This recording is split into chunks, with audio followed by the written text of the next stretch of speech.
Frères et sœurs, nous célébrons aujourd'hui le 22e dimanche du temps ordinaire de l'année liturgique B. La première lecture est tirée du livre du Deutéronome au 4e chapitre, du 1er au 2e verset, puis du 6e au 8e verset. La deuxième lecture provient de la lettre de Saint Jacques au 1er chapitre, du 17e au 18e verset, puis du 21e verset B jusqu'au 22e et enfin le 27e verset. Nous lirons l'Évangile selon saint Marc au 7e chapitre du 1er au 8e verset, puis du 14e au 15e et enfin du 21e au 23e verset. Ces lectures nous invitent à nous examiner sur la manière dont nous pratiquons la religion aujourd'hui. En effet, à force d'aller à nos cultes et célébrations sans nous arrêter pour en évaluer le sens, nous risquons de tomber dans la routine sans pour autant y engager notre cœur. La religion devient ainsi comme un ensemble de préceptes extérieurs que l'on soigne d'apparence seulement.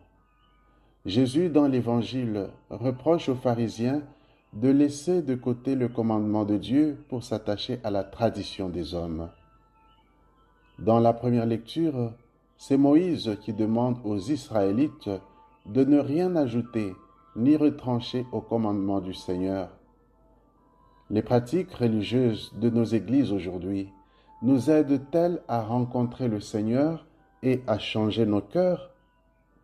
Dans la deuxième lecture, l'apôtre Jacques donne un critère de vérification de toute vraie pratique religieuse. Elle doit d'une part générer des actions en faveur des veuves et des orphelins et d'autre part aider à se garder propre dans le monde. En outre, saint Jacques nous demande non seulement d'écouter la parole de Dieu, mais aussi de la mettre en pratique. Chaque fois que nous écoutons la parole de Dieu, nous devrions aussi prendre des résolutions afin de la mettre en pratique, spécialement dans le domaine de la charité. Car si nos pratiques religieuses ne nous aident pas à changer notre cœur pour le rendre plus compatissant et plus charitable, alors elles ne servent à rien. C'est dans ce sens que Jésus, s'adressant aux pharisiens, a repris à leur intention ce reproche d'Isaïe. Ce peuple m'honore des lèvres, mais leur cœur est loin de moi. Isaïe 29, 13. En effet, il est contradictoire de rendre un culte à Dieu alors qu'on continue à commettre le mal et à négliger ceux qui souffrent. Il y a donc un appel à sortir de cette contradiction existentielle. En fait, Jésus a touché le vrai problème en parlant du cœur de l'homme, car la vocation du cœur de l'homme est celle d'aimer.